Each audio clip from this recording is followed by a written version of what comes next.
We are Lollygagging Sports. I am Bo Reed along with Samantha Bunten and Matthew Irby. Samantha, I don't know about you, but that took me all the way back to about a dozen pep rallies that I went to in high school. That is horrifying to me because I'm like, what is this? This is weird. I feel like this isn't something I like, but it's a thing that makes me feel feelings. And you're like, oh, this is like very early high school, like hype tapes that you make for your sports team and things that get played at those weird underage dance clubs where you're not allowed in if you're like over 15. It's rough, man. It's very exciting though. Like I have a ballpark, I think now for the time capsule. And I didn't say that it had anything to do with the time capsule. I didn't actually say that. I know. I'm just making an educated guess. And if anyone needs me, I will be in the bleachers of Mayfield High School for the remainder of this episode in my track uniform. You know, Irby, I don't know about your high school, but like every single pep rally started off with that song. I never actually knew what the name of the song was really until tonight. I always refer to it as the train song. Is it not called Come On Ride the Train? Because if it's not, that's very new information to me. That is Come and Ride It, the train, yeah. Come and ride it, the train. Okay. Yeah. Come on, come on and ride it, and the train is in parentheses. I did not know that was. I just called it the train song, Irby. It's just how I knew of this song. I'm appreciative that you guys are helping me remember my youth because being someone that works in emergencies management, as soon as you played the choo-choo, the horn there, all I can think of is what we've been dealing with the last 2 weeks with these train derailments. So thank you for making me relive the last 2 weeks. I hate that my mind went there. So yes, I appreciate. Yeah, let's talk about middle schoolers. That's not as weird. Yeah, you know, but I didn't think. I do feel like I played. Yeah, it's okay. It's okay. I'm trying to playing 8th grade basketball for that, warming up to that song. I like that better. That's back when I had like the rip away pants. Did you have any of those? Oh, of course. The buttoned up the side. I love those things. Pain in the rear to put them back together, but it was so cool when you took them off for. Yeah. Oh yeah. Look at me. I'm a pro. Yeah. They don't have to put theirs back together. I was still trying to rock the neon in the early 90s. I mean, that was me. I was always a late adopter to things. There you go. There you go. Let's kick this off. I think we've already done that, but hey, it is what it is. So we started last week with our baseball preview with the AL East. So now we're going to flip it over to the National League and do the National League East. Now, as we did last week, we're going to talk about each team. We're kind of a little early season, preseason talking point for each team, and then I'm going to give these guys the projected wins according to Fangraphs and Zips, and then they're going to go with it. They're going to give me the over/under. So we're going to start with that Braves team out in Atlanta. So I guess Samantha, let's start here with the Braves. What do you think they're going to do in terms of the first half? Are we going to participate in the first half of the season this year, or are we just going to keep doing what we've been doing the last couple of years? I mean, they won one World Series doing it this way. Yeah, I mean, they've been notorious. I mean, slow starter seems like a weird way to describe it when it's like half a season, right? Like when we say slow starter, we usually mean the teams that are sluggish in April and May, not like the team that gets, 70% of its wins after the All-Star break, like pretty dramatic. So I don't know. I mean, I guess the question becomes like, at what point do the Mets and the Phillies become good enough that you just can't get away with doing that? And I don't know that it's really any different this year. I mean, the Mets on paper look like nobody should be able to do that in their division and get away with it. But that was true last year as well. And, the Mets are going to Mets. We know this. We love the Mets, but we accept it.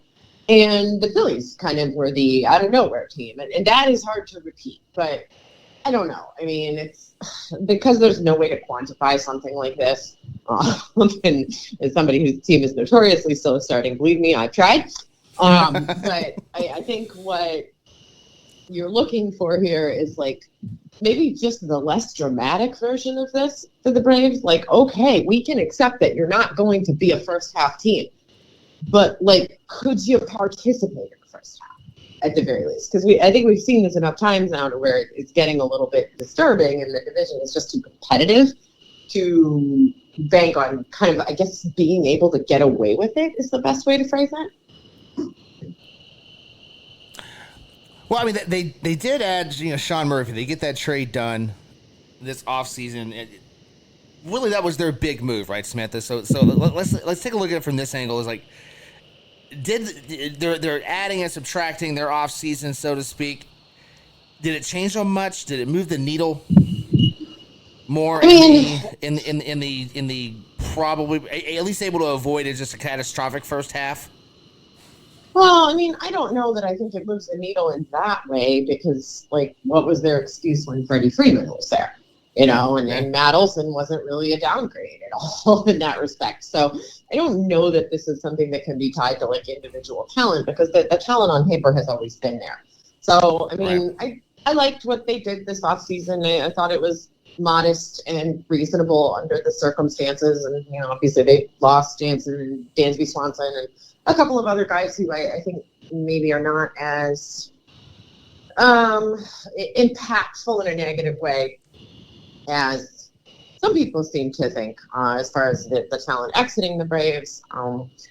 I think the trade for Sean Murphy was a good one. I'm not sure. I think they were the team who it made the most sense for, but they were able to do it for a reasonable price. It's a nice upgrade. It's a good way to show your fans, like, hey, we're committed to not just standing pat. And maybe that's all you need, like maybe this is the year where, okay, like you've taken the action that's going to kind of break the spell on this. Mm-hmm. But it's hard to tie it to any individual player because I don't think it's ever been about talent.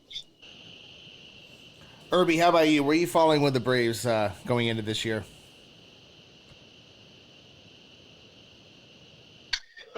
I'll touch on the 2 points that Samantha made. One, we talk about, what the participation, will you be accepting your participation trophy in the first half? And it seems like in the last couple of years, it's been that simple of what you need to do.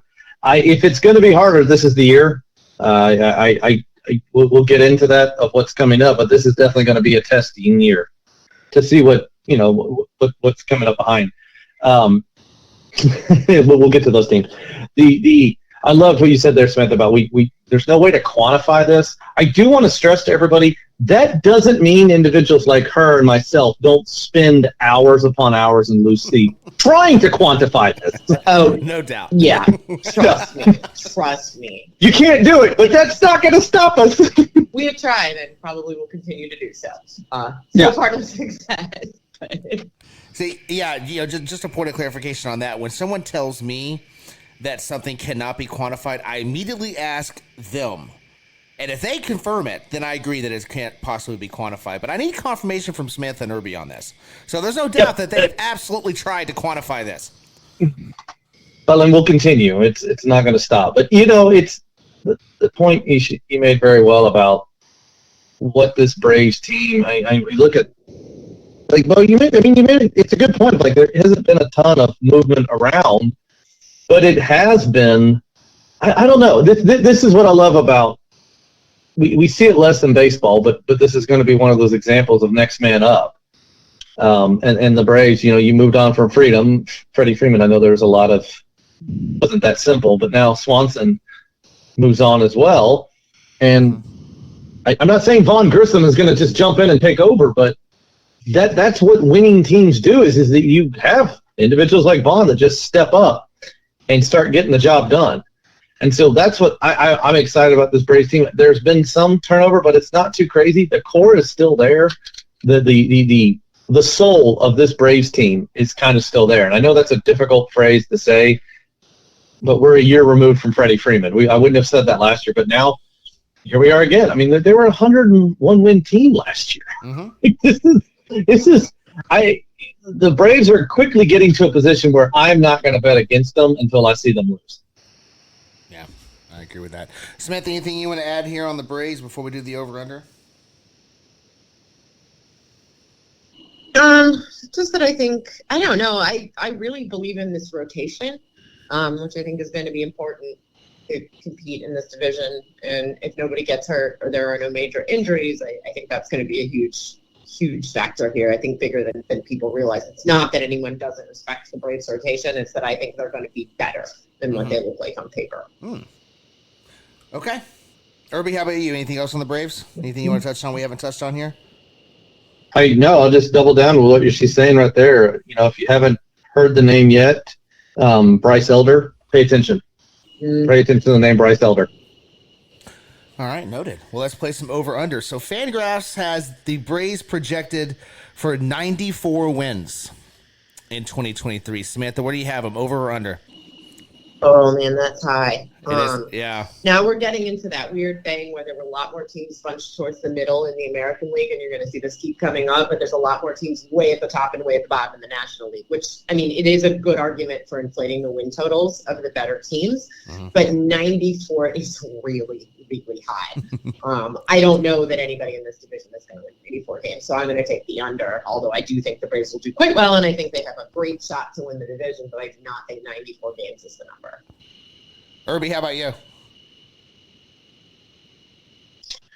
Hey, man, yeah, same thing. That is a high number. It is 7 less than last year. I will just to be the other side of the coin here, and I will take the over. It won't be much over. I don't see another 100-win season. But I'm going to take the over because, yes, this is a 3-team division, and you're going to have a difficult time getting wins, a lot of wins against the next 2 teams we're going to talk about. I guess I can say there's no surprise there, New York and Philadelphia. But the other side of that is I think it'll be easy to get wins against the Miamis and the Washingtons and some other teams in the NL. So I'll take the over, but it won't be, let's go come down to the final weekend to get over it. Yeah, and one more thing real quick on the Braves and their slow start last year. A lot of them coming back was head-to-head against the Mets that they're not going to have this year. So they really can't afford to drop that far behind again. I think Fangraphs nailed it here. I think 94 is the number. I think that's where they end up. Now, I'm going to go ahead and give them that one extra win to give them an over here, but I really like 94 for the Braves. So let's move on to those Mets, as we have kind of alluded to when we talk about the Braves. So, obviously, Samantha, the off-season spending was the talk, and it seemed like at times they had gone crazy like a teenager with their parents' credit card. But at the end of the day, when you take actually an actual big picture look at what they did, it was targeted. And ultimately, it appears that it was actually smarter than anyone really gave them credit for. Now, of course, it's the Mets, and somehow they're going to screw this up, but their offseason spending spree didn't seem to be all that crazy. I mean, yeah, let's, little reality check. I love the Mets. They are my NL team, but, they're going to screw this up. No doubt. They will. But that being said, I think they did a good job this offseason, and I think that they are being sort of hit with the criticism that should have been levied against the Padres. Yep. Because the Mets, they spent a lot of money, but that's what we want, right? We want people to spend smart, not spend stupid, and we would rather they erred a little bit on the side of stupid than a little bit on the side of cheap. But ultimately, we want people spending, and we want them spending in a way that makes sense. This is what we want for baseball. So they're doing what we all say we want all the time, is for teams to be willing to sink whatever they need to into payroll to be competitive, but not to do the thing where you just pay everything in sight and every person you can get your hands on, where it becomes mercenary. So I think that, there was some of the best stuff that happened here was just sort of guys getting re-signed and extended. So guys like Jeff McNeil, I think that's going to be a big one. I think that was really kind of quietly important. Sometimes the best moves you make are the ones that don't happen, and walking away from Carlos Correa is probably one of the smartest things that they could have done. So credit for that as well.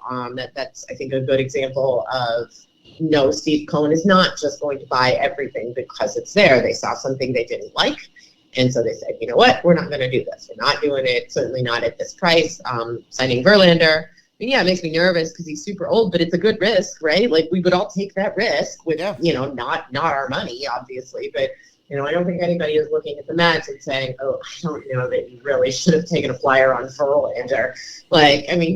really defying statistics at this point. So I liked what they did. I think they sent a great message to their fans. I think they avoided the sort of dreaded like mercenary criticism, and I think that they avoided the let's just buy things that don't make sense, which the Angels have dabbled in this as well. The Angels are like, the king of this. Oh yeah.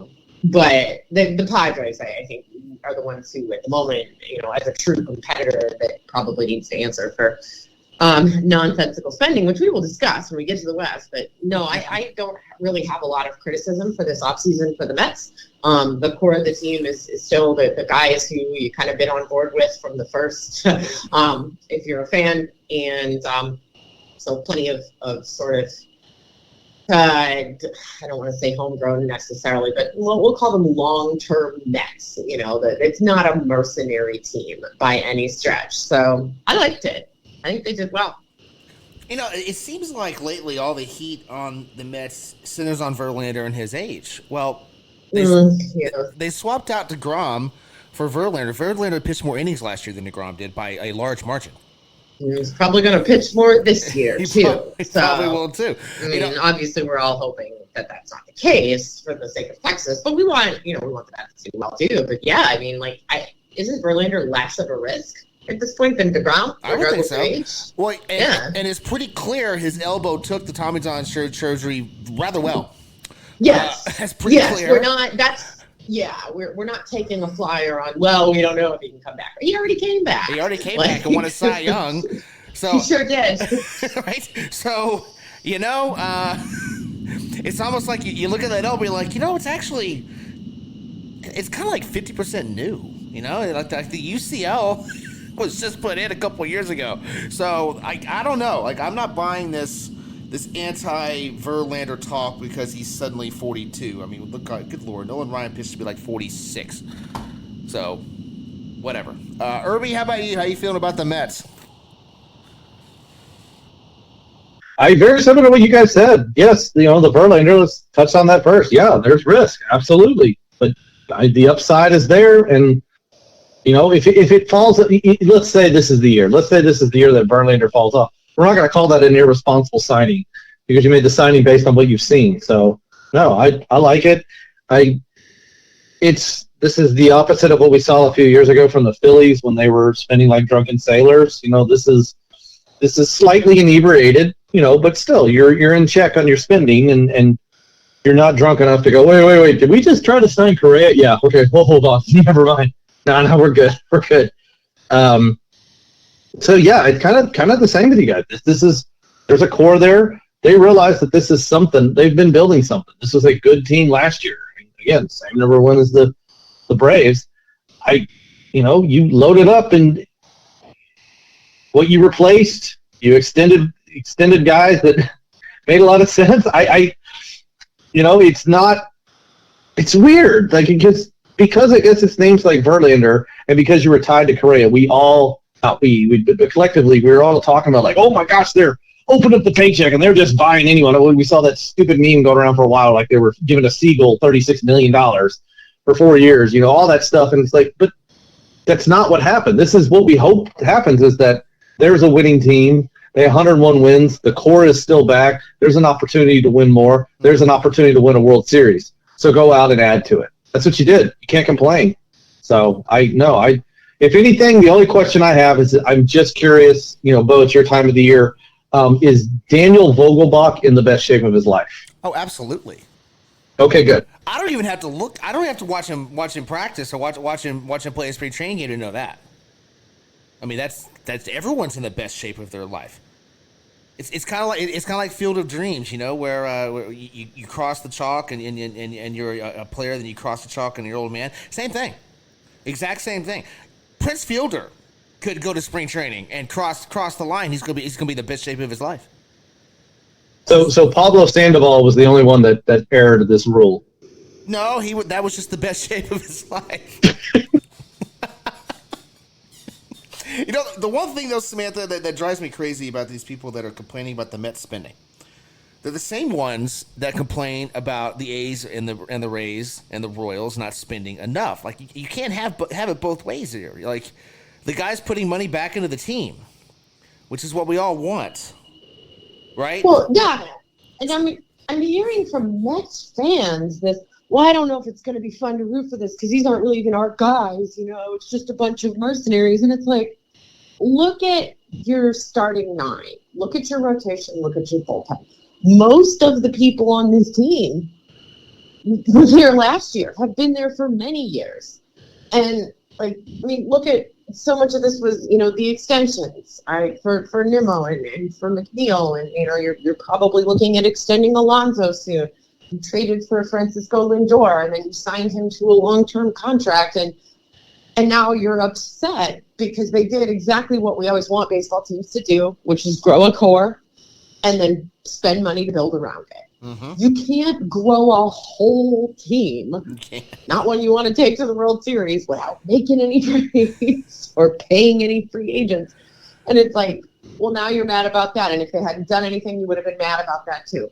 Trust me, if you're just not a person who likes extremes, you got the better end of the deal. Yeah. So I don't know. I don't understand this. I think it's that, owners basically, the owners don't like this, right? Because they don't like having to compete with a guy like Cohen, who is willing to spend indiscriminately and who technically has more money than anyone else does to do that with. So fans, as much as they think they hate ownership, are very, very susceptible to sort of the poison in the ear that owners put out into the world. So they hear this stuff where other owners are saying, I can't compete with that. And then instead of recognizing this is, the billionaires are crying poor again. They don't want to spend the way this guy does. They just immediately side with them and decide that of all the billionaires, he's the worst billionaire. And it's like, yeah, you're letting the billionaires tell you how to think again. Don't do that. Don't do that. It's not good. Not good. It was the same thing with the boss. They're New York teams. They're in the largest market in the sport. They bring in a lot more money than you, and Steinbrenner put it back in the team. And now Cohen's put it back in the team. Like that's what you want. You'll be mad at them. Do better. Well, and we know purely mercenary teams don't work. We know this. We've seen people try to do it, and it doesn't work. Yeah. Heck, we've seen the Yankees try to do it, and it didn't work for them. You know what did work for them? Mm-hmm. Growing a core at home, and then the willingness to spend what it took to fill in around it. Yeah. Which is exactly what George Steinbrenner was doing. Got him 3 championships. There are many things to hate about the Yankees. That is not one of them.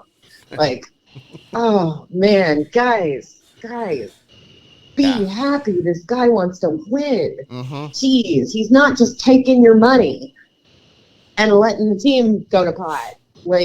So many of these owners are. Ask the Angel fans about it. Mm-hmm. Right? Oh, Lord. Irby, anything you want to add here before we do the over-under? No. Just double down on what you're saying. Yeah, I much bigger problems. That I don't know what I would love, and I say that as we will get to text, but I'm a fan of a Ranger fan, kind of a similar thing. Not the same position, but you've got a chance to win, and you got an ownership that's going to go out there and try and make this better, and he's going to try and win. I mean, geez, how dare you? Yeah, I wish we had time to discuss, this part, but, the impact on the clubhouse when ownership goes out and spends money like this also adds to that winning culture, very much so. Okay, so Fangraphs has apparently decided that they want to have a very fun National League East race this year because they also project the Mets at 94 wins. This is wild. So now I'm like, okay, do I really think the Mets will finish ahead of the Braves? I don't know, man. There's a reason why Fangraphs made them the same because it is really hard to tell. So theoretically, do I go? I guess I'm taking a division winner then here. I guess I'll go like, part of me wants to go over for the Mets because I like what they did, and I think they're the most talented team on paper in this division. But then part of me is like, Mets, they're going to go on a 20-game losing streak in August and make a fool out of you, Samantha. So I think I'm going to take the under because safety first, guys. Safety first. Okay. Irby, how about you? Over under is 94 wins. I'm ready to be made a fool again. Oh, Lord. That gonna make a foot down. No. I know I'm digging myself a hole here by picking two teams to go over 94 wins, but I'm going to do it, and I'll give you even one more. Mets win this division. Wow. Ooh. I love it. Like, I'll double down on you, and I am ready to be hurt again. Let's do it. I'm here to be here. Just remind me, Bo, in the next 3 to take the under because I don't have any more overs left. Oh my gosh. Overs? Yeah. I'm out of my overs. Yeah, he's out of wins. He has no more wins to give. Man, this is tough. This is tough because, I mean, they are going to be separated by 1 or 2 games. I do believe that. The question is, do they both get to 94? You know what? I'm going to go with it. Braves get to 96. Mets get to 95. Taking the over. I'm going to do it. Ready to get hurt again. Welcome. It's a fun crew. It's not that I'm ready to get hurt again. I just like this rotation more than I did last year. And we saw what they did last year. Like I like this rotation more than I did this time last year.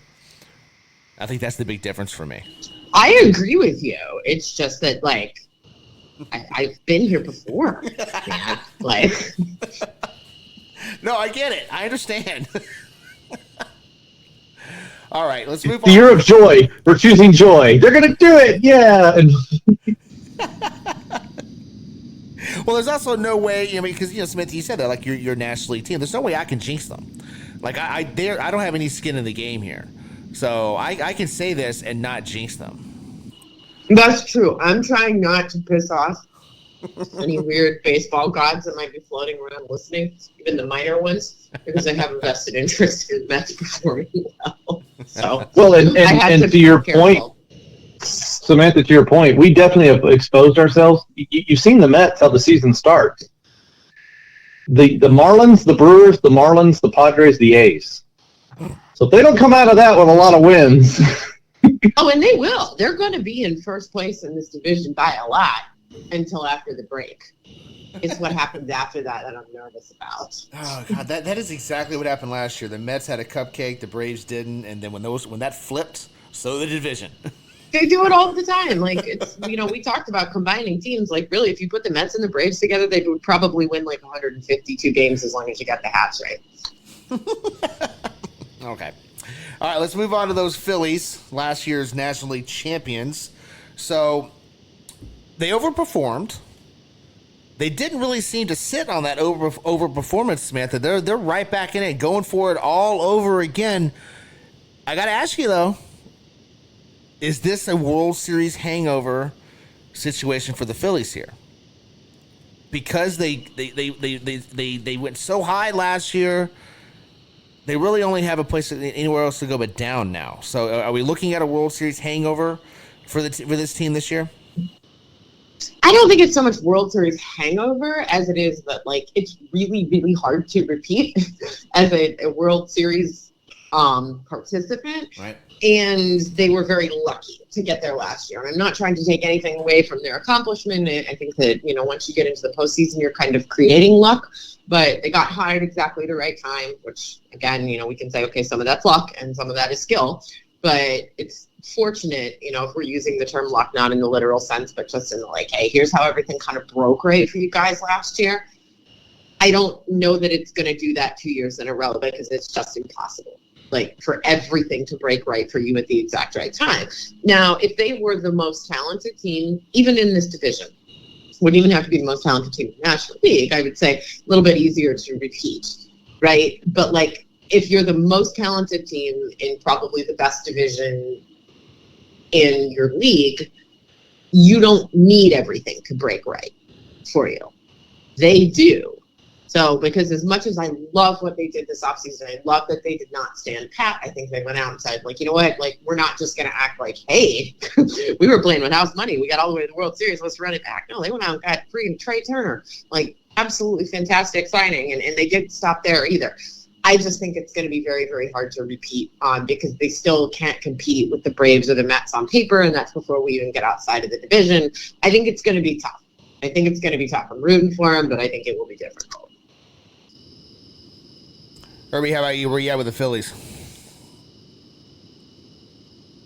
Well, it's kind of in the same place. Again, this is an organization where you finished 14 games behind the Braves and the Mets. And we talk about that, and kind of joked about it here. There's only so many wins that can go around. They're just not out there. And so, by saying that I've got the Braves and the Mets over 94, so I've taken a lot of wins out of the equation, and there's not much more left for Philly. But that's what we do. We sit here and we can talk about, you look at these and we can break it down, and it doesn't, there's only so many wins here, and there's only so much of this, and, you lost this piece, so it's going to be harder here, and blah, blah, blah, blah, blah. If you're the Phillies, you don't give two craps. What we're saying, no, we were there. Yeah, we were 14 games, but we got hot at the right time, and we took care of business when we needed to.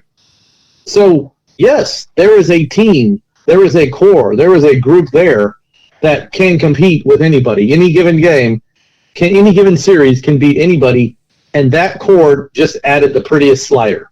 Obviously, Trey Turner does a lot more than just sliding, but still, you get the point. It's like you added to that. So, yes, I love what Philly's doing. We'll predict here in a little bit of where we think it is, but for them in that bubble, when you're there in that organization, in that clubhouse, in that locker room, in that dugout, you don't care about that outside noise. It means nothing to you because you've got what you did last year, and you've got a lot of that back, and you've added to it, and we could sit here and argue, probably maybe even got better. Well, then, okay, you got to the World Series, and you might have gotten better. So, yeah, I love where you're at. It's the World Series hangover, the number of wins ahead of them, whatever the equation. There are issues, there are outliers, there are things that are going to take away from you. But when you're in that clubhouse, you don't care about any of that noise because you look at the teammates around you, you saw what you did last year, and your organization, your front office went out and added to that. So, Bo, you talked about a little while ago, that clubhouse feeling, they're feeling great. Mm-hmm. What about Bryce Harper's elbow, Samantha? What is the factor in that when it comes to figuring out what these Phillies are going to be this year? It looks like he's going to miss the first month of the season with this elbow. I think a month is a little on the optimistic side, but not impossible. Mm-hmm. Bryce Harper is extremely capable of coming back from this injury. He will be fine. He will be an outstanding player after he comes back. I'm not worried about any of that. Mm-hmm. What I'm worried about is, kind of like what you're saying which is can they make up the difference in the meantime with Brandon Marsh? Mm-hmm. I feel like no. Brandon Marsh is not a substitute for Bryce Harper. That was so matter of fact. It's like, I feel like no. Which, okay, sure, whatever, can you get by with Brandon Marsh in center? Can you get by with Derek Hall at DH? Sure, yes, fine. But, Bryce Harper is, more than just, a guy who you're looking for somebody whose WAR is not, horrendously low. It's a lot more than that. So, no, I'm afraid not. I don't like this. I think that's going to hurt him, and it is one of the things that I was sort of taking into consideration when I was kind of saying, it's really hard to repeat when everything broke right for you, and the fact that Harper will not be starting the season on the roster is something that has already not broken right for you, and you don't really have any way to make up for it. So I think then you're basically depending on the other teams to allow you to stay in the race when you're not at full strength. Yeah. Irby, anything you want to add here before we play over-under? No. I guess the same thing there. It's not. We talked about the good bet of Verlander. Brandon Marsh is not that same good bet. All right. Well, Fangraphs got really drunk because they're projecting another. I'm kidding. They don't have the Phillies at 94. They are projecting the Phillies for 85 wins. What do you think, Samantha? Where are you at here? Over or under? 85. Oh, man. See, I kind of want to take the over on that, but that would bunch them all up right in the top of the 80s. Like, if you figure, like, if I'm saying the division winner here is going to come out with, like, 92. So could the Phillies win 86 and still finish in third? Maybe second if people get hurt on other teams. Mm-hmm. Oh, boy. I'm going to take the under, but I'm only going under for the record. I still think this is probably a playoff team. I'm only going under by like 1. So I'm thinking 83, 84 gets in wild cards. All right, Irby, how about you? Over under 85. Oh my gosh, 94 win. No. I'm here for that though, Bo. I love that you were doing that. I'm here for that. I was trying to will it to the universe. Yeah, let's just put it out there. Just throw it out there. If they finish in a 3-way tie at 94, I'm going to be so happy, and I will probably also forgive all of the meat that you owe me from previous meat bets. Come on. Whoa! I mean, that would be amazing. That is a massive amount of beef and pork. It's mostly pork. It's mostly pork. But that is also a really awesome last week of baseball. Yeah, right?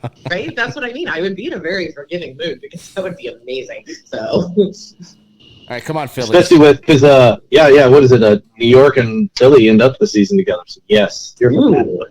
Here for that. Yeah. So, I have to go under, but I'm going to do the same as Samantha. I don't think it's much under. I like that 85. I like that number. That's a solid number for Philadelphia. Let's just see how hot they get at the end, and maybe this is another wild card team that makes some noise. All right, I'm also going to take the under. And again, these projections might actually be spot on. So if they're going to be close to 85, I just can't give them the over. So. All right, let's move on. Quick sidebar. Uh-huh. Don't you think that at least so far these are more accurate than the ones we saw for the AL East, at least yes. to this point? I would absolutely agree with that. Me too. Yes. Me too. Yeah, absolutely. In fact, like looking at 4th and 5th place here, all of it is I think pretty spot on. Let's talk about those Marlins. You know, this is Kim Ng's 3rd year. She's starting to take over this team. Everything. She's made that transition to where now it's her team. Samantha, you're a Guardians fan. Does this look very familiar to you? What the Marlins are doing down in Miami? Yeah, we know what this model is, guys, right? It's we're moving back towards contact hitting. The Marlins have like aggressively moved into this. I mean, it's interesting because the Guardians kind of accidentally stumbled upon it and then rolled with it. In their sort of efforts to work off of a budget, and then all of a sudden it was like, oh, well, this is where let's double down on this, and obviously, there's Guardians front office is one of the best in the business, so I'm not knocking them. I'm just saying they sort of stumbled into the approach, right? Like that was not really what that team was originally designed to be, but they adapted quickly because they were extremely good at identifying talent. So. Yeah, it looks very familiar. I mean, I think the Marlins have all but kind of admitted that this is what they're doing. I think we saw it in the trade for Luis Arraez with Minnesota. That was another indicator there. It was one of those trades where at first we were like, what were the Twins doing? And then we kind of, I think in the end, we came around to, I don't understand what either of you was doing here. This doesn't make sense. So the flaw in it being that, of course, that like, the reason the Guardians were able to do what they did and the reason that approach worked is because they had outstanding pitching. And the Marlins decided they were going to give away pitching.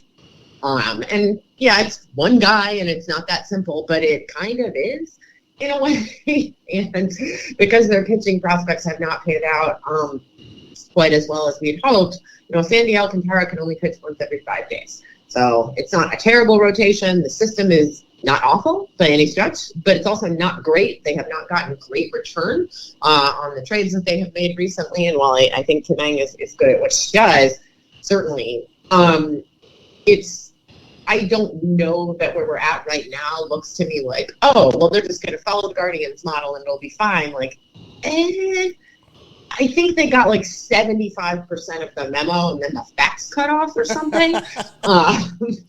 Almost there. Not quite. Man, the fax. Are we still using faxes in baseball? Because if we are, that's news to me. It's also I kind don't of know. awesome. It pops into my brain every once in a while, usually with football, because I think about that ridiculous stuff that went on with like Albus Dumerville with the Broncos and the Ravens like 15 years ago, or actually it's not like 10 years ago, but someone said fax to me though, like yesterday, I think, and I was like, oh, fax machines still exist, so I thought I'd throw it out there. That could be a fun little future segment for this program. We'll call it the the Fax Horror Chronicles, and we could just spin things that would happen to Jerry DiPoto with a fax machine. What happened to Jerry DiPoto? It's true. He's totally the guy who would get his hand stuck and be trying to change the toner and miss the fax for the Otani trade. Oh no! All This right. is definitely going to happen. Sure. Oh, Irby, how about you? What do you want to add here to the Marlins /Guardians fax machine conversation? I continue with the fax machine. It's funny you said that about the fax not going through. I immediately thought of the movie Crimson Tide, where the same thing happens with the emergency alert system of launch the nukes, don't launch the... Oh, nope, that didn't go through. So, True. Yeah, Miami, I don't know. I'm wondering kind of what your point, Samantha, is Sandy Alcantara going old school baseball and pitching every other day? Is that the plan here? Because you're not going to compete. You realize you're not going to compete with what's ahead of you for the next couple of years. But I feel like Pablo Lopez, unless you went ahead and identified that Pablo Lopez, who was he's turning 27 this year. You're looking at that going, okay, well, we're not going to compete when he's hitting free agency. So we were never going to keep him anyway. So let's go ahead and make this trade and get something pretty solid back, which, yeah, a good contact hitting in Luis back, but I don't love the approach. But I don't really think the Marlins care. And not even 1 million people show up. So whatever, it's, I don't know. Not gonna be fun watching Marlin games this year, and I do think they finish fourth because it gets only worse. I enjoy watching Jazz Chisholm play, so I'll go check him out playing center field. Yeah, all about that center field. Yeah, can he play center field? I don't know, but I Nobody knows. Yeah. But I'm planning to go down there in April to get a good look before they move him, because I want to see it before they have to move him. That's all I'm saying. That's it. Move him to where? Because obviously he can play left field, but where else can he play? Well, and he's 4 years, I think, away from arbitration. So nobody needs to necessarily. We're not counting errors at this point, if you know what I mean. So there would be a lot of room for both sides to just kind of sit on that situation and go, well, we'll give it a few years and see if we can figure it out. Yeah. Why not? Give it a go. I love Jazz. I wanted to do well. I mean, what could make us like Jazz Chisholm more? Make him a center fielder. It's great. I really hope he can succeed at this, because I think it would be awesome, because we already love this guy. So, fantastic. All right. The Fangraph projection for the Marlins is 75 wins. Where are you at, Samantha? Over, under? Ooh. I'll take the over. Ooh, really? Yeah, not by a lot, but I think they're going to have a nice sort of spoiler thing going, perhaps a little bit, with the better teams in this division. I think that with a national league that has a lot of really, really, really bad teams, I mean, really bad, and Marlins are not among them, even if they are at the kind of bottom of the middle, there's a lot of real bad teams in the National League that a team like this, I think, can beat up on. And when you put that together with the fact that I think, Sandy Alcantara is not getting worse. So there are some wins no matter who you're facing for the most part. So Yeah, they're not a good team. They're not going to be a good team, but they're also not an awful team. And there's a lot of just really, really like crappy baseball teams in the National League and a few in the American League too, since we got a balanced schedule now. Everybody's playing everybody. So a team like this, I think, has an opportunity to kind of creep up towards 500. Not quite, but close. Closer than 75. I also like that little like subdivision you created there with the bottom of the middle. I want to use that. Yeah. I like that. Yeah. I want to. You have to. I have to come up with like the teams that fit that in every sport now. You've actually given me homework. Thank you. It's just like saying slightly below average. Bottom of the middle. Oh, Bo, I got your first on that. That was my first comment, Samantha. Love that. Bottom of the middle. All I can think of is, so basically they're Aston Martin racing. See, I don't even get that. I don't even know if I think they're that bad. You racing nerds, I swear. Okay. Irby. I'm gonna 75. That's 6 more than last year, and you got rid of Pablo. I can't go over. I gotta go under. I gotta go under that mark. Yeah, it may not be a lot under 69. Maybe it's around that number. Maybe they can get into the 70s because there is something there. But I can't go over. I'm gonna have to go under. I'm also going to go under. I think they're more around a 70, 71 win team. I don't think they're 75. All right. Well, we've talked about 4 of the 5, so I think you guys know who's last here. Those Washington Nationals, Samantha. Let's just be honest here.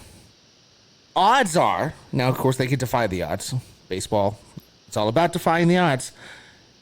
Odds are, though, they're going to be the worst team in baseball. But they have, almost completed the purge, in their rebuild, that first step. So there's a lot of kids, there's a lot of youth on this roster that might just make them, even though they're going to be losing a lot of ball games, still makes them fun to watch. Yeah, I mean, that's the one bright spot here, right? Is that, well, there's 2 bright spots. The other one is that I think they did a pretty good job ultimately of kind of restocking or preparing to restock after the teardown, so that there's reason to believe that this is going to be a good baseball team again. Like you're not like entering Oakland A's, Pittsburgh Pirates territory. We're just going to be bad forever. That's not the case here. So that's the one thing. But the other thing is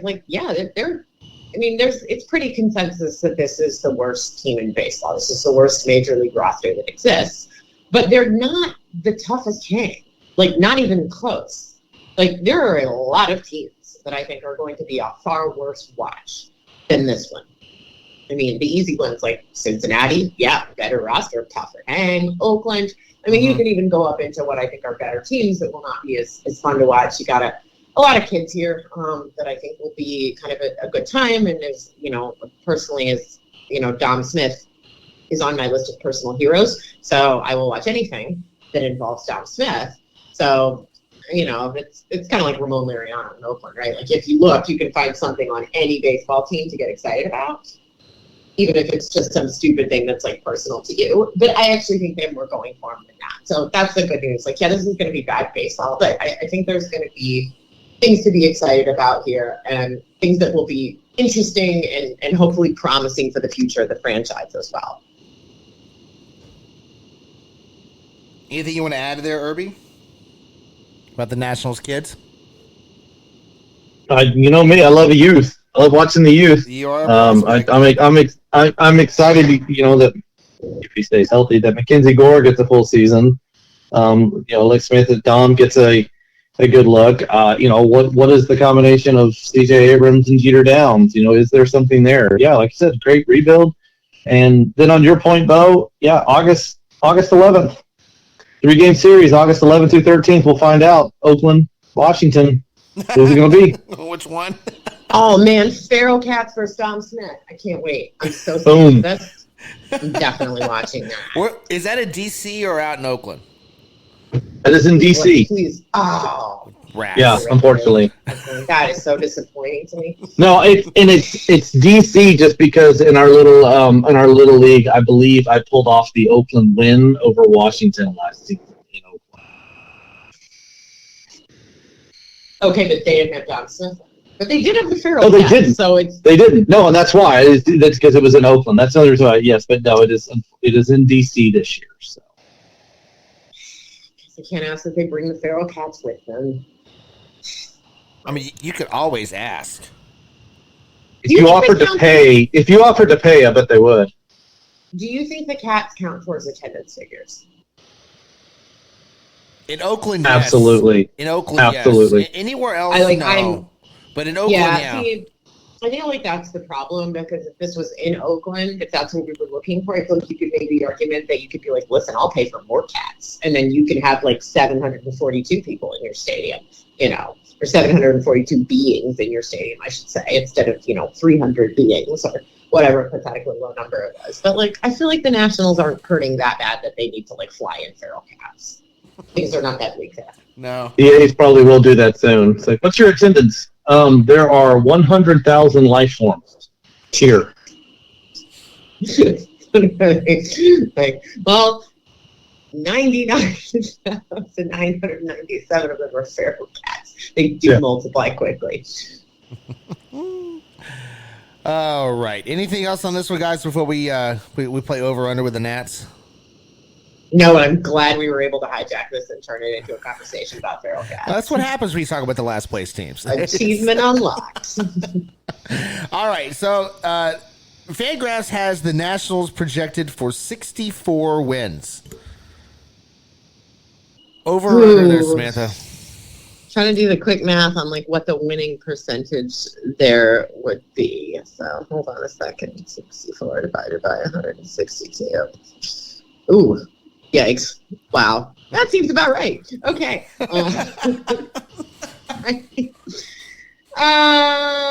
still am going to take the under, though. Because I think if you're saying they're the worst team in baseball, then they got to be just a tick worse than that, right? Because, you'd have to have everybody else up over 65, which ain't going to happen. I can think of a couple of candidates there that are still better than the Nationals. So I'll take the under. Sorry, guys. I'm sorry, Dom Smith. I love you, but it's going to be a bad year. Irby, how about you? Oh, man, that's a good number. That's a good number for what? I really want to take the over, and it won't be much over. That is an improvement. I'm going to...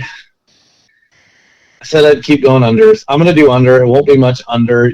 This is a 55-win team last year. They will improve on that. 60 is a solid number.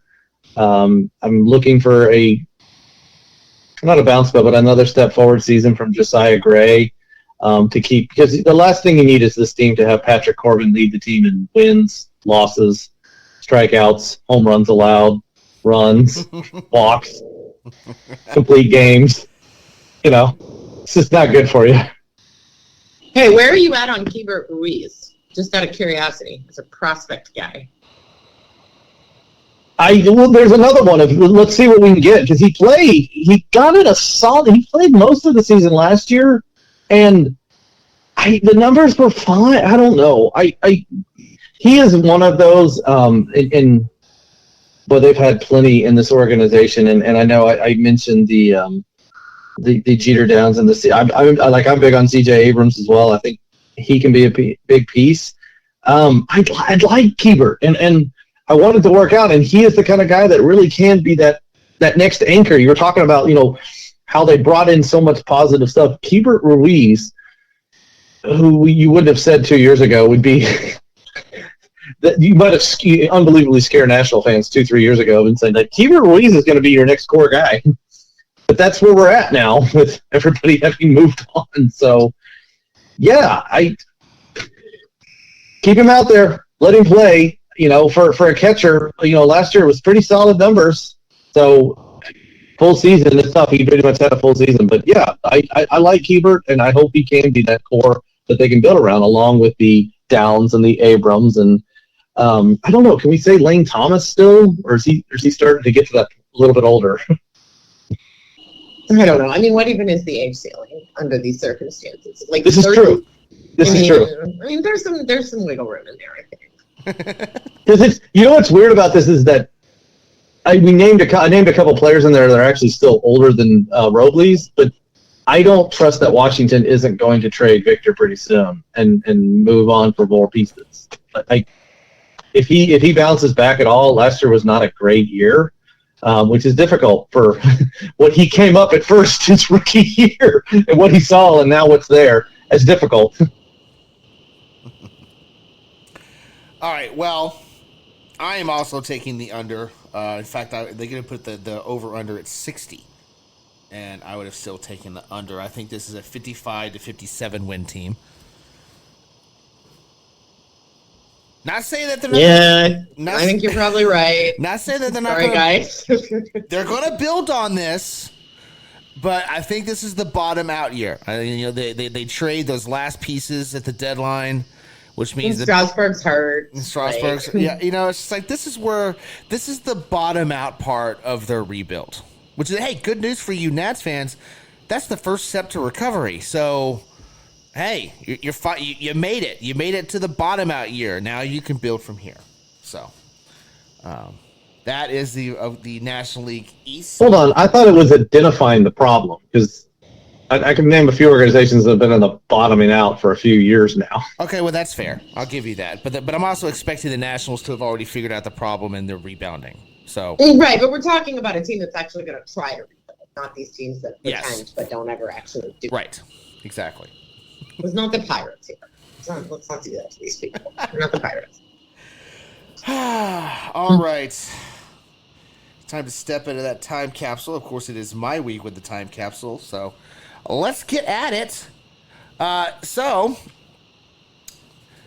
in the year 1996... the Texas Rangers made the playoffs for the first time, winning the AL West also for the first time. Irby, real quick, do you remember how many games the Rangers opened the season with wins? They opened with a winning streak. Oh. You remember? Good question. 12? No, wasn't that high. It wasn't. Oh, darn. I was... No, it wasn't that great. high. Now you're going to make it seem like Texas. We started with a 4-game winning streak. It was amazing. Like we. No, the Rangers that year won their first 7 games. They swept the Red Sox in the opening series. Then they swept the Yankees. That was a 6-game homestand. The eventual, champion Yankees there. The White Sox were number 7, and then they split. So they lost a couple games after that. But for those Rangers fans that have never seen that before, that was quite something. Okay, hold on. Please clarify that we have had longer win streaks than 7. I don't want this to seem like, hey, we won 7 games that one time. I know, we still talk about it. I took some dirt from the field that day. That's fair. That's fair. To open the season. The first 7 to open the season. How's that? Is that better? All right, so I just mentioned, I gave away the World Series. It was the Yankees that won the 96 World Series. You already knew that. Who did they beat in the 1996 World Series? The Braves. The Braves. Yep. The Braves. Here's some even more fun because this it just happened to work out this way, guys. I completely forgot these both happened in the same year. Who won the Super Bowl in 1996? The Dallas Cowboys. The Dallas Cowboys. That's right. Their last Super Bowl championship. Who they beat? God, isn't this that weird Steelers team? Yep. That didn't make any sense. That somehow ended up in a Super Bowl. Yeah. That is a very good assessment of that team. Well done. How did y'all get here? We're not asking. I know. Fine. All right. How about the NBA? Who won the finals? The Bulls. The Bulls won. Yeah, is it still the Bulls run? Just trying to figure out who they beat that year. Is this the Sonics? It is the Sonics. Very good. Woohoo! Very good. Hold on, you need to clarify for our younger audience who that is. Right. Excuse me. This is the Seattle Supersonics, now known as the Thunder. God, it's such a travesty that they took the Sonics out of Seattle. It really is. All right. How about hockey, Irby? You want to take a stab at hockey? So this one does stick out a little bit for me, just because this is the beginning of when the Dallas Stars were good. It's not the Dallas Stars, but I believe it was a pretty dominant Colorado Avalanche team.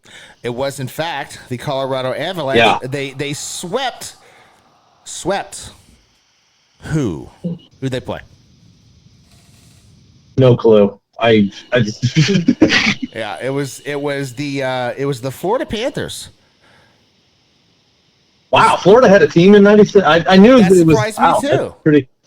I didn't realize they had a team that long ago. Good for them. Yeah, but no, that was Patrick Waugh, Peter Forsberg, Joe Sakic. I mean, there are multiple superstars on that Colorado team. So this is not going to be difficult at all, but we can quickly get through it here. This was also a Olympic year. Atlanta. That's right. Irby, you think about the Atlanta Olympics you want to add to the conversation here? I'll stay away from the emergency management stuff. That's no fun. But it was a very dominant one for the United States. The most painful of the stuff on the atmosphere would be the women's gymnastics. As much fun as it was, as awesome as it was so great. I think it captured the nation for a few nights, just to find out all the terrible, horrible things that were happening behind the scenes. Yeah, that kind of sucked the wind out of the sails. That was the Michael Johnson double gold medals too, wasn't it? I believe so. Yeah. I believe it was. Mm-hmm. Yeah. I remember that as a kid. That he was. We see all this chains, all these chains. Like, I feel like Michael Johnson was the godfather of the chain. It was just a simple gold chain that he had, and I know there were probably some before him, but I vividly remember his chain because it didn't bounce all over the place. It kind of stayed close to him. The cheetah, I believe. We had posters of that because this was like one of those where like he got big like right before I was like in high school track. So we all had Michael Johnson posters, even if you're not a sprinter. But he ran the 400, I believe. And so 400, the 400, 200. But his running style was just so great. Like he hit that. It's like his back was straight, and he would just run like it's just a jog at 30 miles an hour. He had a very efficient motion above the waist. Which, believe me, that is very hard to do. But if you can do it, it is more efficient. It will require less power out of your legs. So form does matter in sprints. So, yes, Michael Johnson. Very cool. Yeah, very cool. All right, so before we get into the movies and the music, some other fun little pop culture items.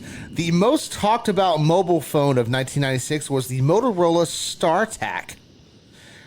If you had one, you had the belt clip for it, and you wore it with pride. That's not my quote. That's the quote from where I found these cool little fun facts.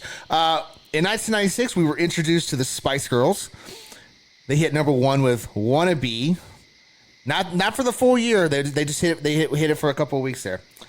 Let's see. In the Olympics, if you were on the internet at that time, you would log into AOL, paying a ridiculous like $9 an hour to be on the internet for AOL. If you navigated away from AOL, more than likely you were using the Netscape Navigator browser. Do remember that end? I do remember that end because didn't it like orbit? Yeah, kind of. But it was the thinking was was orbiting around it. Yeah. It was like the planet was orbiting around the end. Time Magazine's Machine of the Year in 1996 was the Nintendo 64. However, it wasn't. It was released in the UK, but it wasn't released yet in America. So it was still only in the UK. 1996 was the beginning of both Fox News and MSNBC, so that's where the fight really began, back in 1996. Dolly the sheep, the first mammal to be successfully cloned from an adult cell, is born in Scotland in 1996. Jim Carrey, and I'm telling you guys this because you know the experience I had on Friday.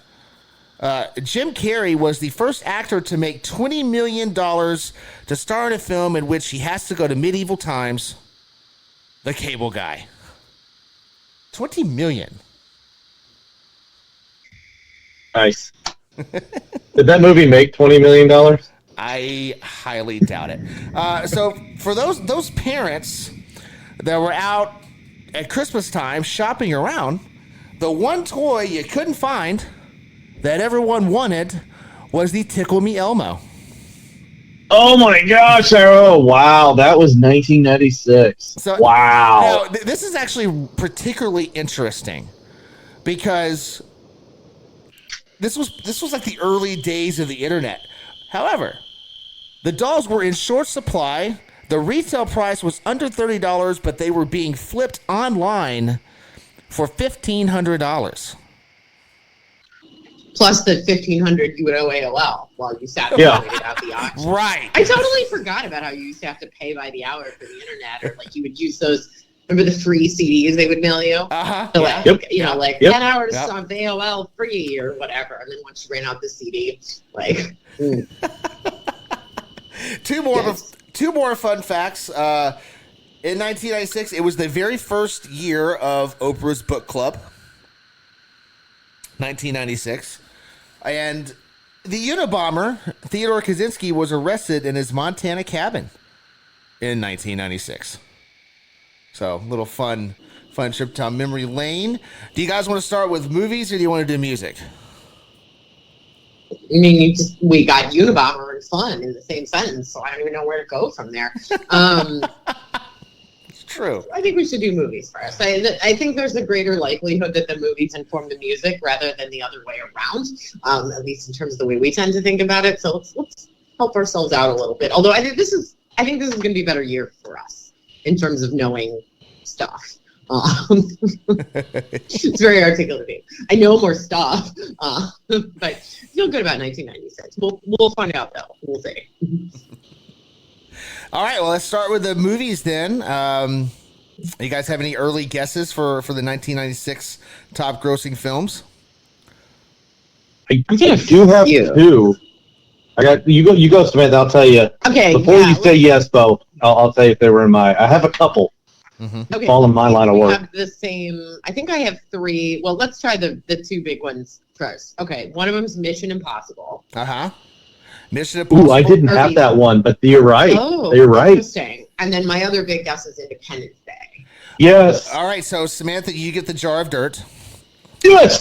Good job. You get the jar of dirt. I got a jar of dirt. Independence Day, released on July 3rd. I see what you did there, 20th Century Fox. Brought in $306 million over the course of the rest of that year. Mission Impossible, the very first Mission Impossible, was number 3 at $180 million in total gross revenue. It was a good movie. Yeah. I enjoyed the first one, even though it was very obvious what the twist was going to be. I enjoyed it anyway. Very good movie. Yeah.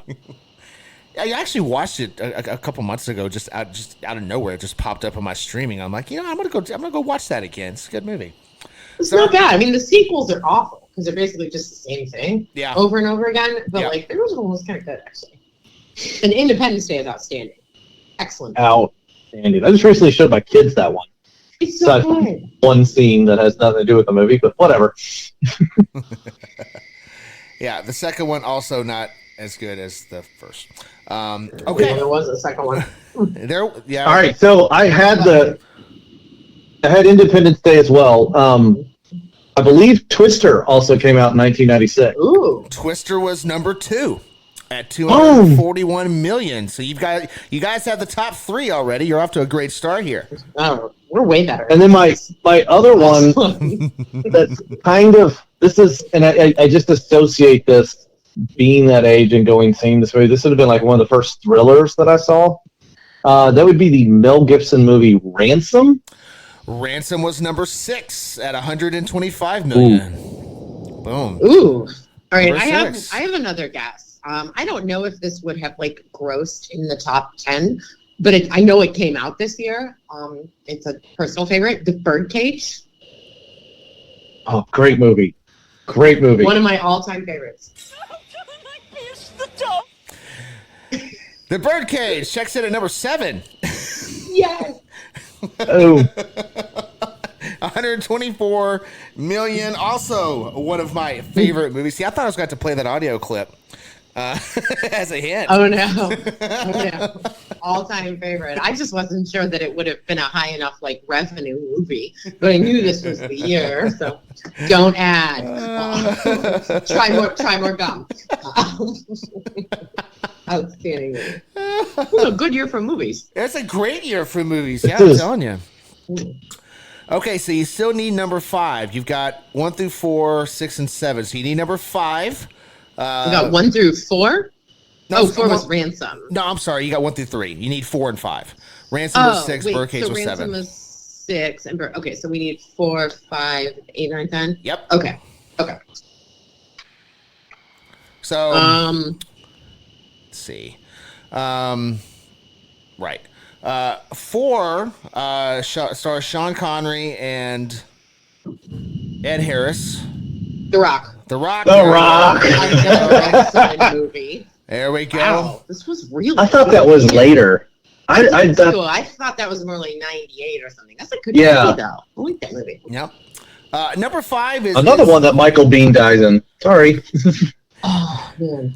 Number 5 is a family movie starring a SNL guy from the 80s.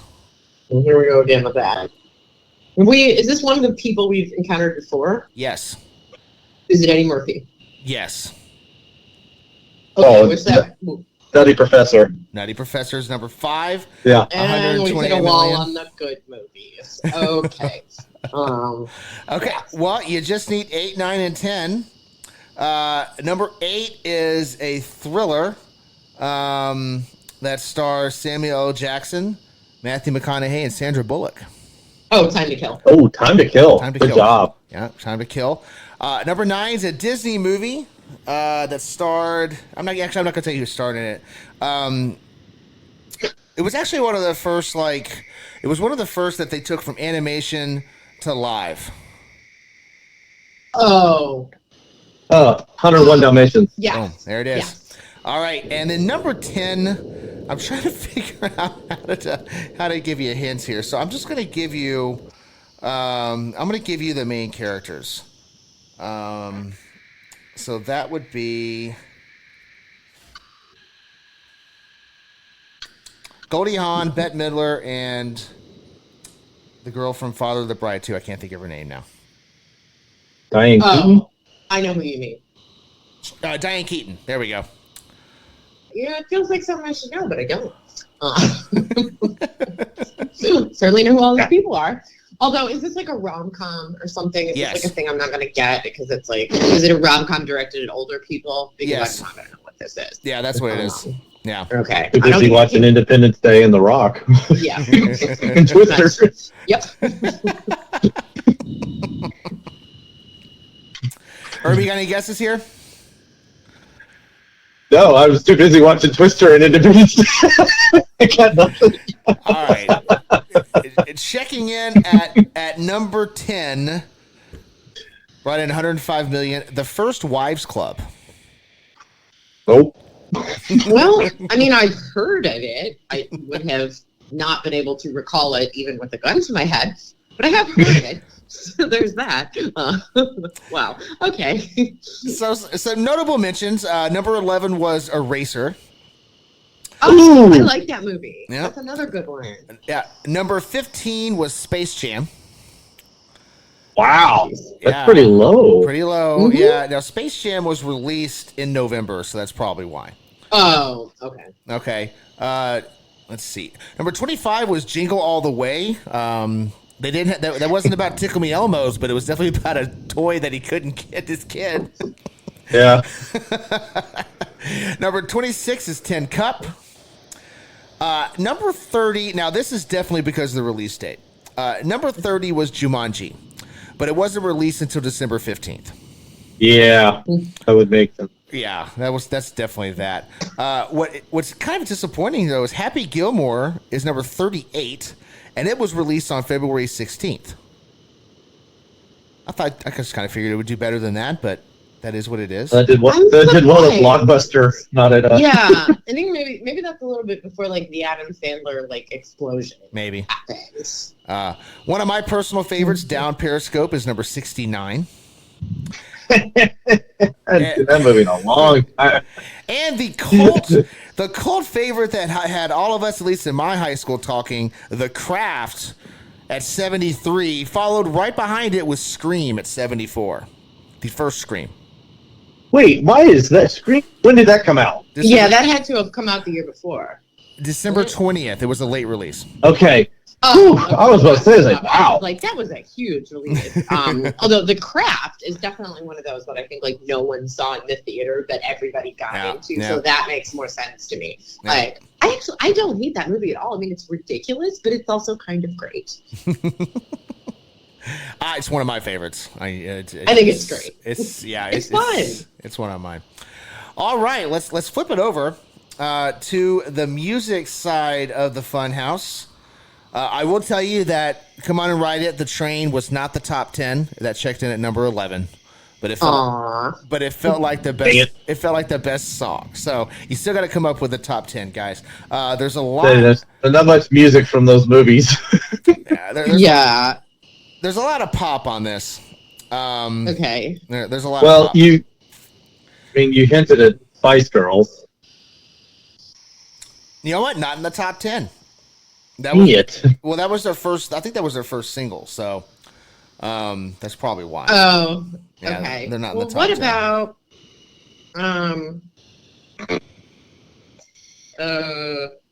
I know that Alanis Morissette CD came out this year, so I'm thinking Ironic. I know it came out in '96. Ironic is number 13. Dang it. Okay. Bone Thugs and Harmony, Crossroads. Crossroads. All right, that's our first one in the top 10. That is the Crossroads. Okay. Yep, number 7. Okay. What else came out that year?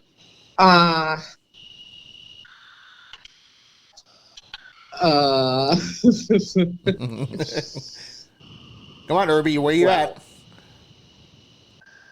Watching Independence Day and Twister. All right. I'm sorry. I tell you what, Irby, I'm going to give you a hint. And Samantha, this will work for you too, because we were all athletes in high school. If your high school in the field house played like the local mix station, they're all on here. Okay. So we're looking for like combination like pop R&B and like adult contemporary, right? Yes. That's what you're looking for.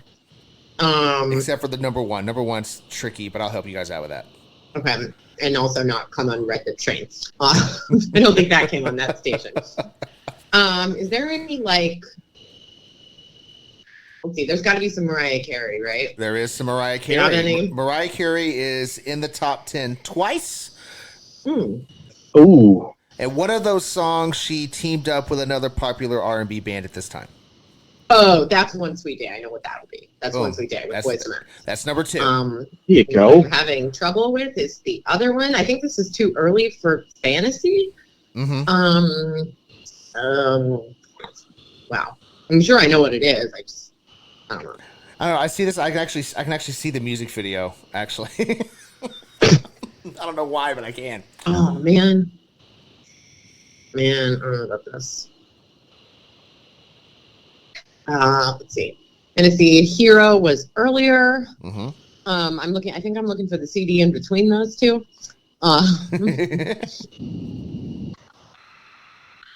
That's right, children. We would refer to it as a CD back then. We did. We did. We didn't have iTunes. That's right. And we've gone back to calling it an album again because it comes off of iTunes. But then you had to say CD. Yeah. And we paid $9 an hour to access the internet, and that wasn't near enough time to download a song. Nope. Oh, I don't even think that existed yet. Like LimeWire and all that. Like that's too early for that. This is when you have computer cancer. Like, this was a bad era, actually, if you were like a kid looking to like maximize amount of money versus amount of music that you would get, because we're kind of post single tape era here. So you couldn't just sample the like, hey, I've got $10, I can get 3 tapes. Now you really had to commit, right? You had to be like, you know what, I will throw the whole $12.99 down and buy the whole CD. And if I only end up liking the one song on it, bummer for me. Like, you really had to commit at this point. It was not a good phase for dabbling, musically speaking. Let me tell you, as somebody who ended up with the Joan Osborne CD, it was a rough way. Oh, God. Really? Yeah. Oof. Right. Well, I used to, like, it's like those, like, you always had to come up with a bunch of CDs you wanted, right? Because, like, that was, like, right about the price range for, like, what your aunts and uncles would give you as a Christmas present. So, like, you know, you got to come up with, like, 7 CDs you want at that time of year. So you just start digging into anything where there's, like, one song, and let me tell you, a lot of mistakes were made. All right, Samantha, I think I can help you with the Mariah Carey song. I've got the best hint in the world for you. Are you ready for this? I'm ready. It's a very sappy love song. Well, that clears it up. Gee.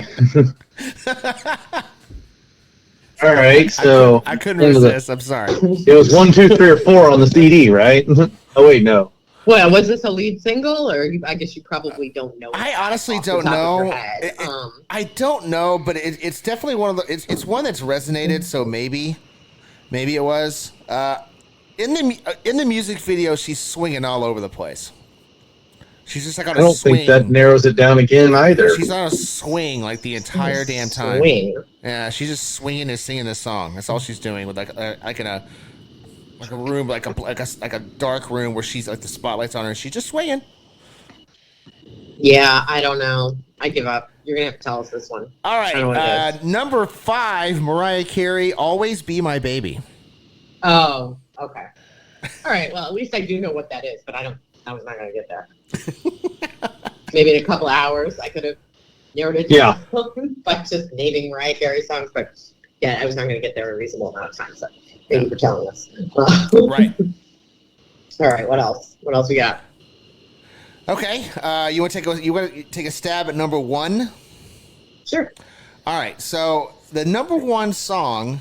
It's not a surprise at all that this is number 1. It's annoying that it's number 1, but it's no surprise that's number 1. The best way I can sum up this song is this was the first viral. This is long before we actually had viral songs. This is the first one that actually went viral.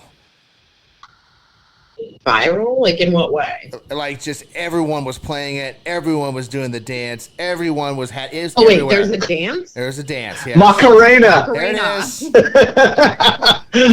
give him the jar of dirt. He got there ahead of me. Yeah. No, that was Irby. You get the jar. Good explanation. before viral, that was definitely.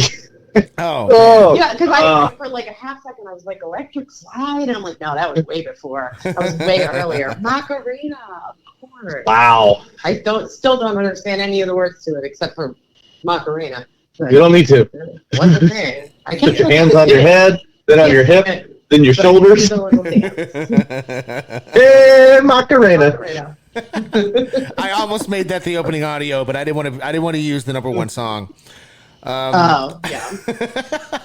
All right, so you have. All right, so you still need 3, 4, 6, 8, 9, and 10.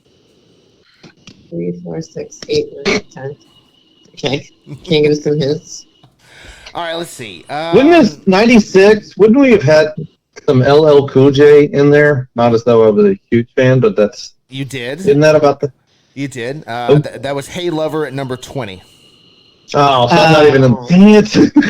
Oh, what about Celine Dion? Is Yes. this all coming yes. back to me now? This has got to be right around that time. It is. Which one did you say? It's all coming back to me now. That was number 18, but she has number 3. Oh yeah. Oh, Because You Love Me. Boom. Nice. Ooh. Irby, I'm out. Irby had to put that on mixtape for somebody in high school. No comment. Did you send someone a mixtape with that song? No comment. Plead the fifth. No idea.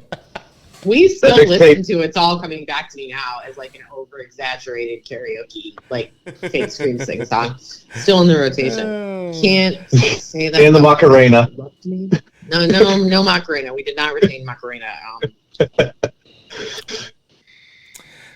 Okay, so maybe let's start. Let's go with number 8 here, because you've got 1 through 3. You still need 4, and you still need 6.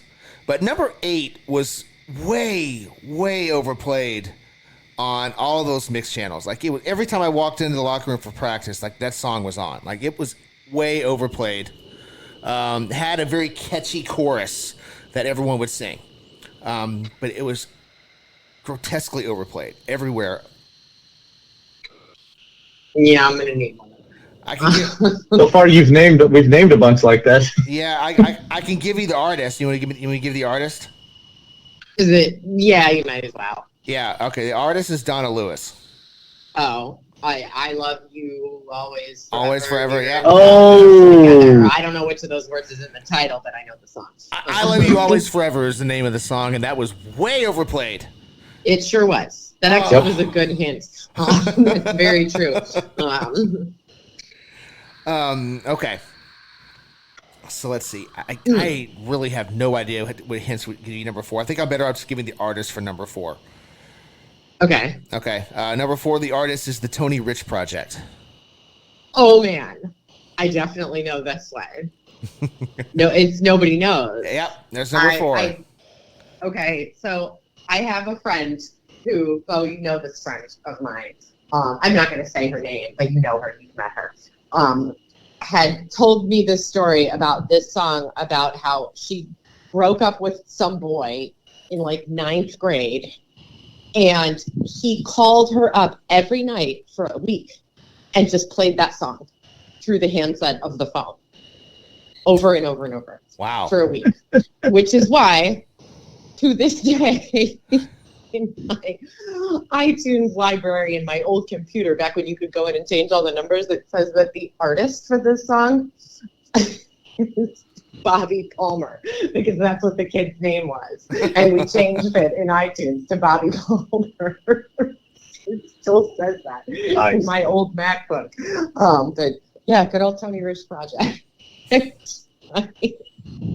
Can you imagine if someone called you up and played that through I forgot about how people used to do that. How you would have to like hold the like cordless phone, not a cell phone, a cordless phone, like up to a boombox and like play a song for someone. Oh man. Do the kids still do that? The kids still do that with their cell phones and their iTunes? Is that still a thing? Sometimes that's how we did mixtapes. Play one boombox up to the next chord and then play. May or may not have done that a few times. All right. Oh, man. Number 6. This artist actually signed her first deal in '87. This is on a 1995 CD, and it was actually it won the Grammy for Best Rock Song. Best rock song. She came up as a pop artist and won a Grammy for Best Rock Song. The Sheryl Crow? It's not Sheryl Crow. Another one of her hit singles was called Fast Car. Oh, Tracy Chapman. There you go. So this is gonna be. I hate this song. Give me one reason. I hate this song. They gave that a Grammy. They gave that a Grammy. That is terrible. Terrible decision. Terrible. She has other songs that are fine, and that is just not one of them. Speaking of overplayed, oh man, ooh, do not approve. 0 out of 10. Do not approve. Okay, we just need 9 and 10 now because you guys already have 7 and 8. So I'm just going to give you the artist for 9. It's Tony Braxton, but you have to pick the song. Okay. Breathe again. Breathe. Something about breathing. It was one of her songs. No. Unbreak My Heart. No. Yeah. Is that one of them? Is that this year? That's not the one I'm looking for. Okay, if it helps, it looks like this is known under 2 different names. Oh, I don't know. The only other one I can think of is You're Making Me High. Is that right? Or That's is that it. earlier? Oh, okay. Yeah, You're Making Me High, apparently also known as Let It Flow. That I did not know. That's right. Okay, sure. Why not? $2. Sure. Okay. Sure. All right. All right. So number 10. The title of this song is very similar to one of the top 3 movies of the year. Independent. No, wrong movie. Okay, so what were the other choices? It was Twister. Mission Impossible or Twister. So Yeah. Mission Impossible? Mission Impossible. This is Possibility. Yeah, it looks like an R. I think he's an R&B artist. I think. I don't really remember this guy. Fullness. Somebody listening right now is definitely screaming the answer. No doubt. Possible mission. Twisting. A twist? No, you both got closer those last 2. Number 10 was Twisted by Keith Sweat. Who? Exactly. Right. Okay. If you say so. That's why that was hard. That was a really hard one to give you a hint on. Wow. Good for Keith.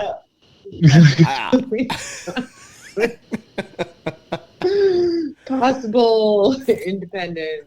Yeah. All right. So some other notables. Hey Lover and Lungin by LL Cool J were 20 and 21. Lungin? Yeah, I don't know that one either. Are you talking about lounging? They were Twisted. Lounging. There we go. Lounging. Thank you. Lounging. Yeah. Like lounging. I never heard this song, so you know. Lunging. You also have so at 29, another incredibly overplayed song was "You Learn" by Alanis Morissette. Oh, yeah. Yeah. That's the other one. All right. Not Gonna Cry by Mary J. Blige, sorry. Number 33, Gangsta's Paradise made it into another top 100 because it was also the 95 one. Won't quit. Yeah. Julio won't quit. Yep, No, sure R.I.P. It's buddy. No Diggity by Blackstreet featuring Dr. Dre was number 42. We really like that one at track practice. A lot. Digging on You by TLC was number 45. Fantasy by Mariah Carey was number 49. Oh, that is the same year then. Okay, that's interesting. Okay. To know. Okay. I'm just going to put this out there. This is the most annoying, awful, I hate this song.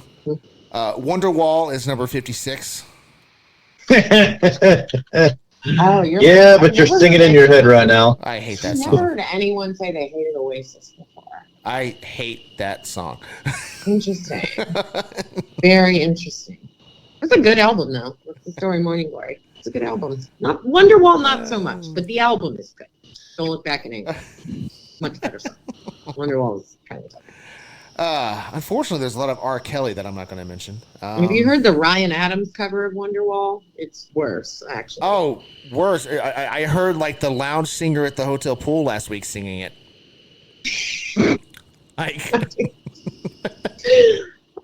That song will not die. It will not die. It won't die. It just won't go away. Like, I'm so sick of hearing Wonderwall. Oh, God, I hate that song. Oh, boy. All right. Any other comments here on 1996 before we put it safely back in its place? I'm surprised that the Dave Matthews Band isn't in here. This was like their first year, I believe. That's the year that album came out, I believe. Or maybe it came out at the end of 95. Dave Matthews Band? Yeah, I'm not seeing him here. Maybe that was the end of 95. Or maybe the world collectively was not as into Dave Matthews Band as like my high school. Also a possibility. Interesting. I was like waiting for like Dave Matthews Band and like No Doubt and Hootie and the Blowfish and like Sheryl Crow and all those. I'm like, none of them are in here. Like, all right, well, am I off by a year or did they just not start that high? Hootie and the Blowfish had number 74 with Old Man and Me. Cheryl. Okay, so the second Hootie and the Blowfish album, right? Second? No, that's the first one. Okay. Sheryl Crow was number 75 with If It Makes You Happy. Okay. Oh wow, Natalie Merchant's on here with Jealousy. Oh no. Oh, speaking of, okay, that's the song that I have like a visceral, terrible reaction to. Actually, yeah, anything by Natalie Merchant, I have that reaction to. It's not quite as bad as Phil Collins, but it's close. Who do the Blowfish also at number 99 with Only Want to Be With You? So. Well, that cracked review. It was a good album. Enjoyed it. Got really overplayed, but it was a good album. Oh boy. This was not from 1996, but we love it, so this is how we close the show. All right. Oh boy. Until next week. Man, what is there out there? What is it? Spring training baseball is coming up. Get MLB TV and you can watch some spring training games. Other than that, we'll just see you next week. We're out of here. Don't forget, like us. Even if you don't like us anyway. Give us a like, give us a subscription, hit us on Twitter. However you want to interact with us. Just help us out with that algorithm. Until next week. We'll see you guys later. Who you gonna